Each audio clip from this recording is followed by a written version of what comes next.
Welcome back to Diary of a Tax Practice Owner. I'm so excited to have you here today because we're going to be talking about how customizing your process for serving your client is capping your income. Now, today we're going to be talking about Jessica's journey in how she has gone from hourly billing all the way through to providing standardized packages for her clients and what type of transformation that has had on her small practice and her ability to build more freedom into her life. So, Jessica, I would love for you to share with us your journey of pricing in your practice and where it has gotten you to today. So why don't you take us back to the beginning? The kind of like model. I worked at a law firm, which many of you probably know, like it's all hourly billables are like super important. You have a certain amount of hours they expect you to work, which is going to include both admin and billable hours. It was literally the hardest thing I ever had to do. If you can imagine having multiple tabs open on your computer screen, it was like that in my brain, trying to remember, oh, I completed said task. Let me make sure that I document the time spent and what was done so that I could show that I was billable. And I remember the billing process was such a nightmare every month. It would take half of the month to get all of the time entries in from all of the staff. And it wasn't like 100-person firm. This was like 20 people, which is still a large team, but not so large to where something like this should be a massive undertaking. We had to get all the billable entries in, and then we had to go through the system that they were using. All the bills had to be printed. The envelopes had to be stuffed. It was very manual, and it was so frustrating because it was such like the whole office was like in chaos every time billing came to be a thing. And we talked about it in a lot of meetings, and it should have been improved probably, but yeah, it was really frustrating. So when I moved into my own practice, I had to stop the time-based billing. It really was uncomfortable for me to do the time-based billing. I still like the process for how time-based billing allowed me to document a file, but having to say, oh, I spent 15 minutes. How does that round up to the nearest 10th of an hour? Having to like plan around that was incredibly uncomfortable, and I wanted to do things differently. And so I had a couple different opportunities to plan what I thought would be like a really cool package. And the capacity planning around that was a little bit of a struggle because how can you plan for something if you haven't put it into play and see how long something will actually take you?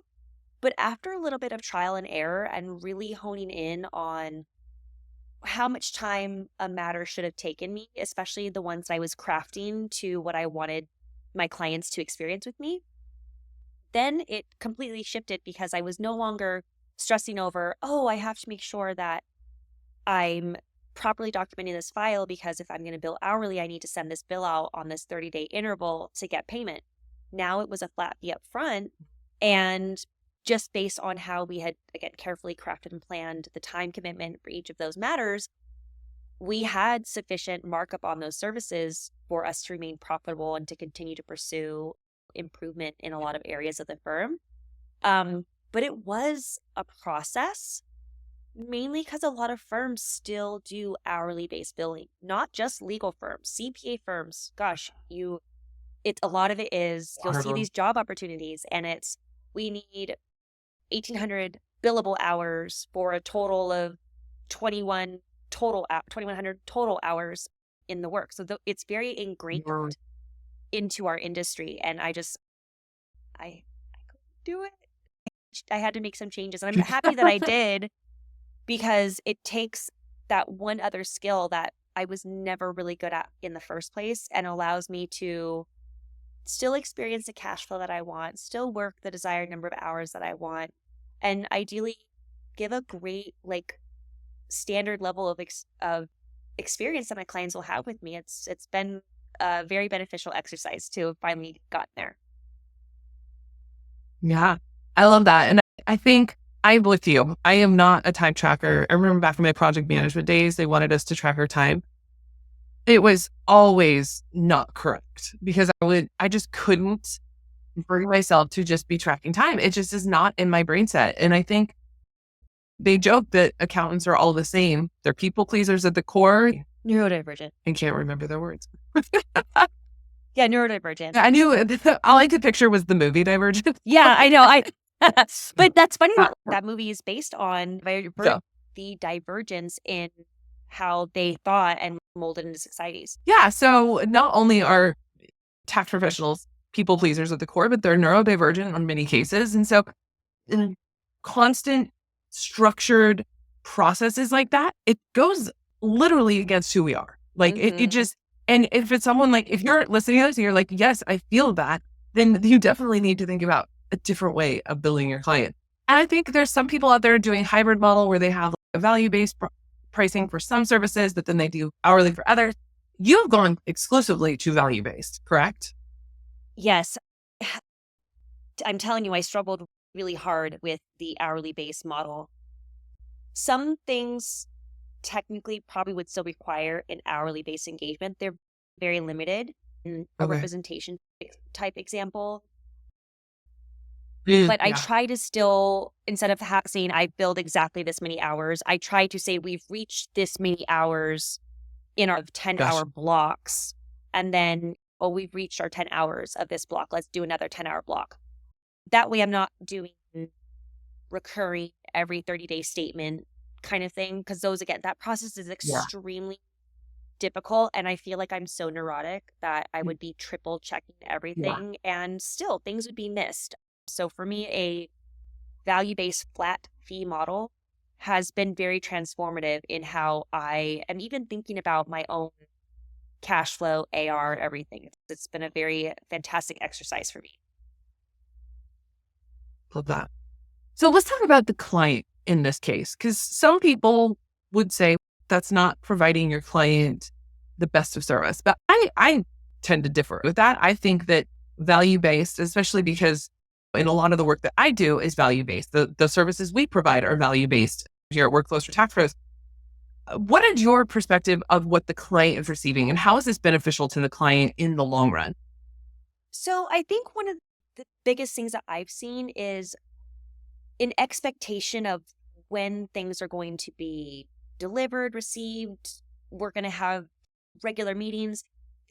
Because I'm so consistent in how the service is provided, from a sales perspective, it's a lot easier because I'm able to say, here's this consistency that we're able to provide. Here's number of times we're going to meet a year. Here's what the objective is going to be of what we're meeting. Here's how we're going to discuss these things. And there are things sometimes that come out of that perfectly little planned package, but I'm able to fit those in because everything else has a standard method of delivery, a standard time it's supposed to go out. We have other policies that we put into play for when something comes up outside of what we put together. We're able to adapt so much better to the needs of our clients, or honestly, just verbally when we're at our meetings, but also by the number of referrals that they send our way, because people are saying, yeah, we get to have these meetings and we get to hear about what opportunities we have for tax savings, and we have the ability to schedule a call if we need to. Like, they see this, oh my gosh, I have a direct line of access to this person, and it's all planned out and wrapped in a pretty little bow, and it's worked very well. And we always find room for improvement. There's always service enhancements that we're trying to build into that, and other ways that we're able to help our clients ideally reach their goals overall.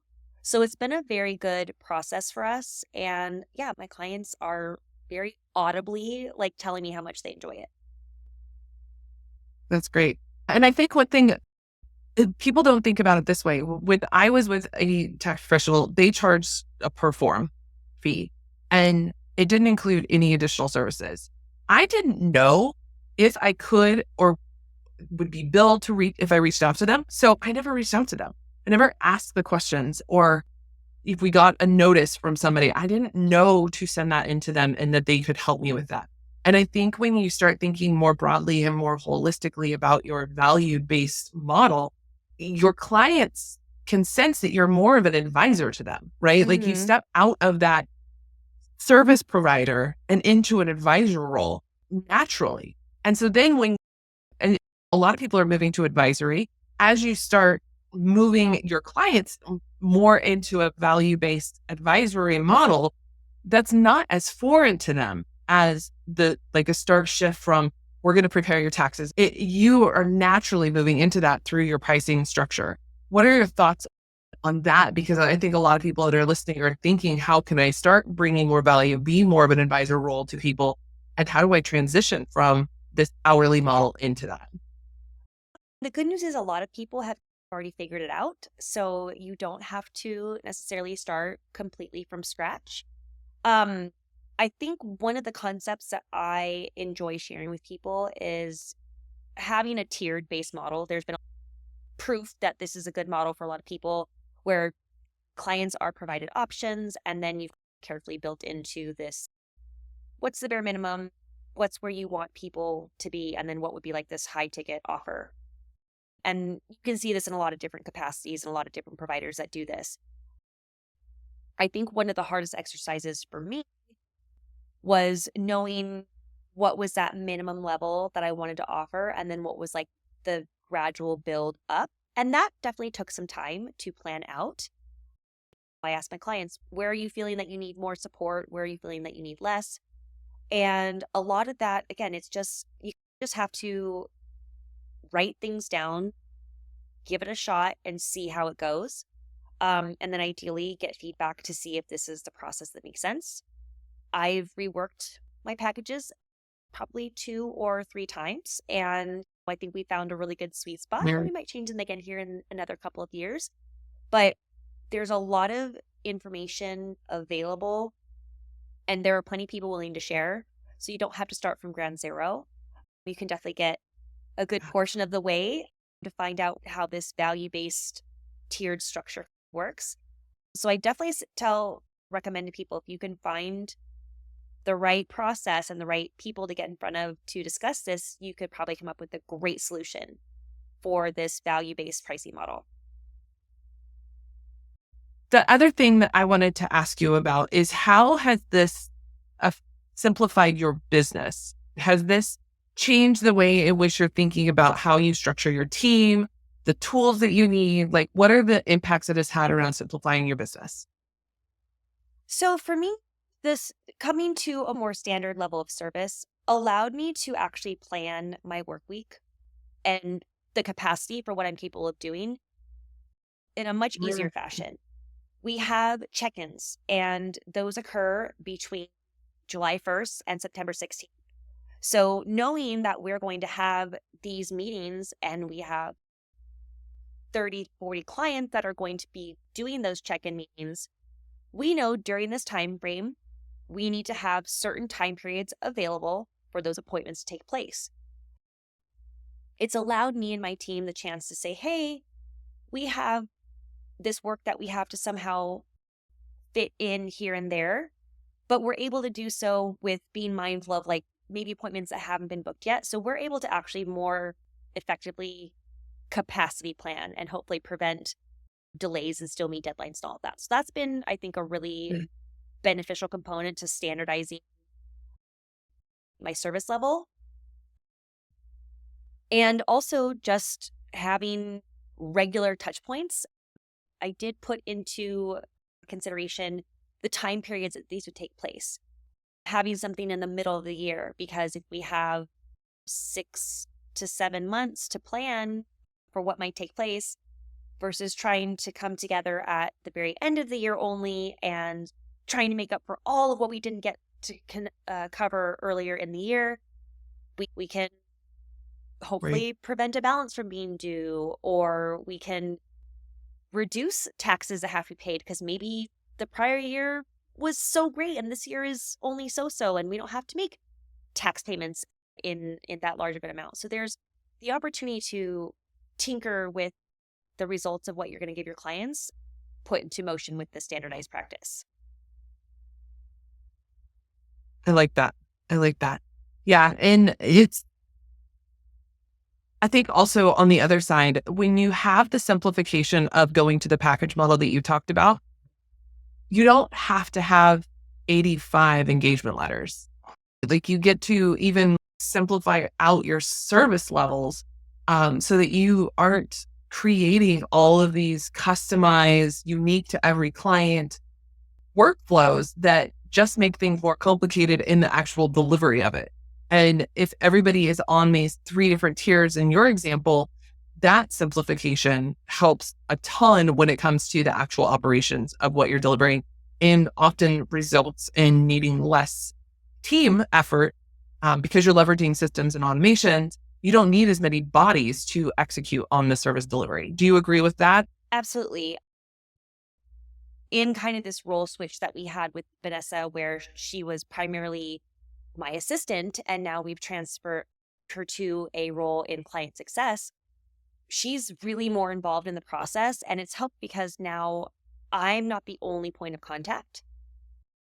She's able to step in and take over a portion of the work, which allows me to remain focused on the work that brings the income.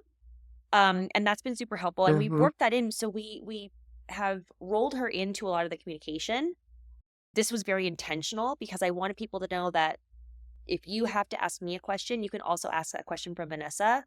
She's fully empowered to handle a lot of those. And if she needs my assistant, her and I will communicate that together. And then she'll usually be the one to do the follow-up. This has been so amazing because at some point, I am not going to be the only one performing this work. I might bring on additional team members. And I had to start priming my clients now to getting used to not just reaching out to me. Vanessa feels more empowered with the work that she's performing, and she's excelling in this role. It's definitely a role that she was made for. So I'm enjoying that part of the process, but it took some time to get there, and we had to plan and define what that looked like for her. But it's been great. I love that. I love that. Thank you, Jess, for sharing your ideas around how moving away from that hourly model over to more value-based is helpful.